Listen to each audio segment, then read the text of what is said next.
नमस्कार, मी कविता मायलेक किचन या यूट्यूब चॅनलवर तुम्हा सर्वांचं स्वागत करते। तर आज मी संक्रांती स्पेशल तीळ गुळाचे लाडू बनवणार आहे। तर इथे मी 1 किलोच्या प्रमाणात लाडू बनवणार आहे।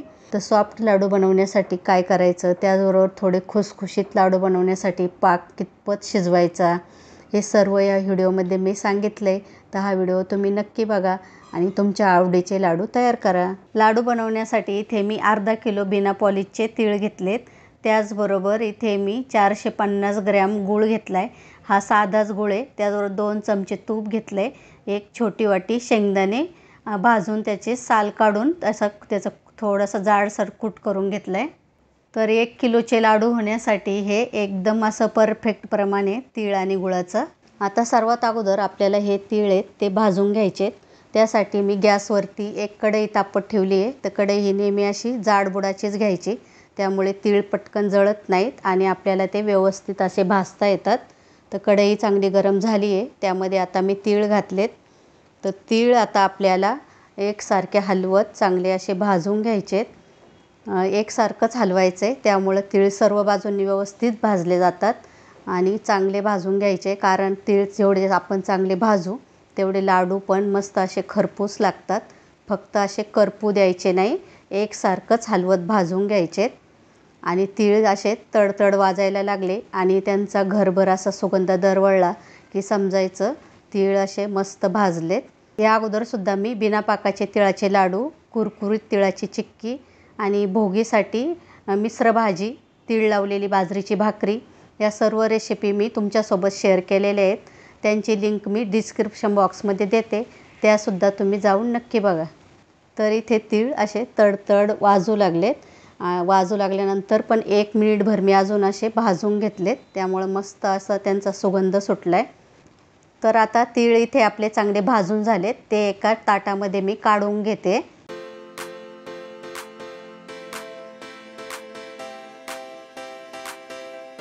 आता तीळ काढल्यानंतर त्याच कढईमध्ये जे आपण तूप घेतलं होतं ते तूप घालते।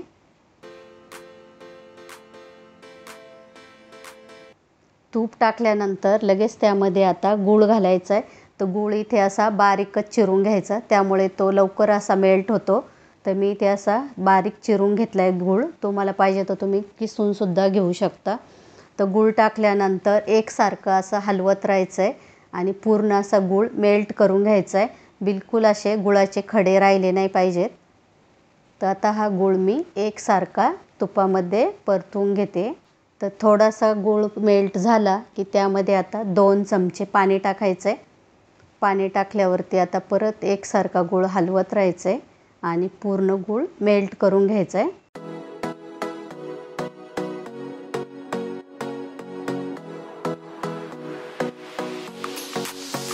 तर इथे तुम्ही बघू शकता गूळ आता मेल्ट होत आला आहेच।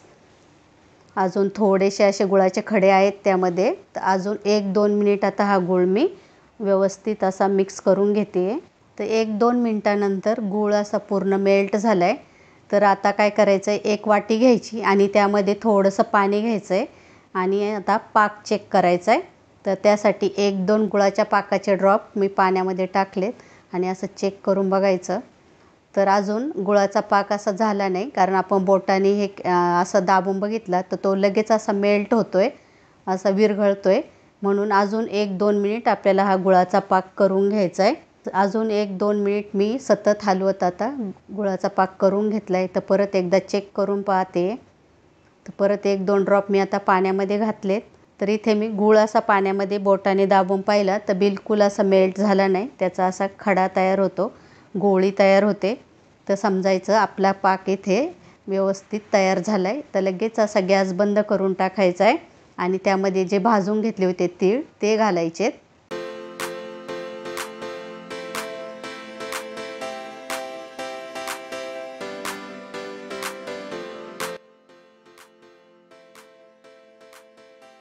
तीळ घातल्यानंतर आता लगेच व्यवस्थित गुळामध्ये मिक्स करून घ्यायचं आहे। तर तीळ घालताना नेहमी असा गॅस बंदच करायचा आहे। तर तीळ मिक्स केल्यानंतर लगेच त्यामध्ये शेंगदाणे घालायचे आणि शेंगदाणे आणि तीळ गुळामध्ये असं व्यवस्थित मिक्स करून घ्यायचं आहे। तर शेंगदाणे आणि गूळ 1-2 मिनिट असे मी गुळामध्ये व्यवस्थित मिक्स करून घेतले. तर आता हे मिश्रण असं थोडंसं वल्लं वाटतं, पण ते जसजसं थंड होऊ लागतं तर ते सुक्कं होत चालतं.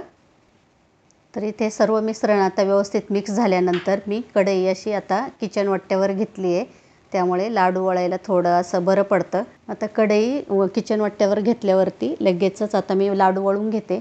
पण त्या अगोदर हाताला चटके बसू नये म्हणून त्यासाठी मी इथे एका वाटीमध्ये थंड पाणी घेतले. तर इथे तुम्ही थंड पाणी किंवा थोडंसं असं तूप घेतलं तरीसुद्धा चालतं. लाडू वळताना असं थोडंसं हाताला तूप लावायचं किंवा पाण्यामध्ये हात बुडवून असा तळहात ओला करून घ्यायचा आहे आणि थोडं थोडं मिश्रण घेऊन असे मस्त लाडू वळून घ्यायचे. तर इथे तुम्ही बघू शकता मी एक लाडू असा बनवून घेतला आहे. किती मस्त एकदम गोल गरगरीत लाडू झाला आहे आणि एकदम असा पटकन झाला आहे. मिश्रण एकदम असं आपलं परफेक्ट झालं आहे, त्यामुळं लाडू वळायला बिलकुल असा वेळ लागला नाही. मस्त असा लाडू गोलगरीत आपला तयार झाला आहे.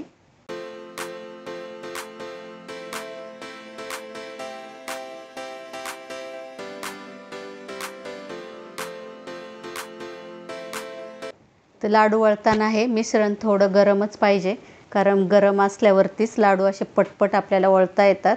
आणि मिश्रण थंड झाल्यावरती काय करायचं ही टिप्स मी तुम्हाला पुढे गेल्यावर सांगणारच आहे. तर इथे माझे अर्धे मिश्रणाचे लाडू वळून झालेत आणि आता हे मिश्रण थोडं असं सुक्कं झालं आहे. तर मिश्रण कोरडं झालं होतं, त्यामुळे मी इथे गॅसवरती एका टोपामध्ये आता पाणी गरम करून घेतलं आहे आणि ह्या गरम पाण्यावरती आता कढई ठेवली आहे. त्यामुळं काय होतं, मिश्रण कोरडं झालं आहे ते ह्या पाण्याच्या वाफेमुळे असं गरम होतं आणि बिलकुल असं थंड होत नाही. त्यामुळे लाडू असे पटकन वळता येतात. तर ही ट्रिक तुम्ही नक्की वापरा. आणि अशी पाण्याची ट्रिक तुम्हाला वापरायची नसेल तर डायरेक्ट कढई अशी गॅसवरती ठेवून मिश्रण थोडं गरम करून घ्यायचं आणि नंतर लाडू वळून घ्यायचे.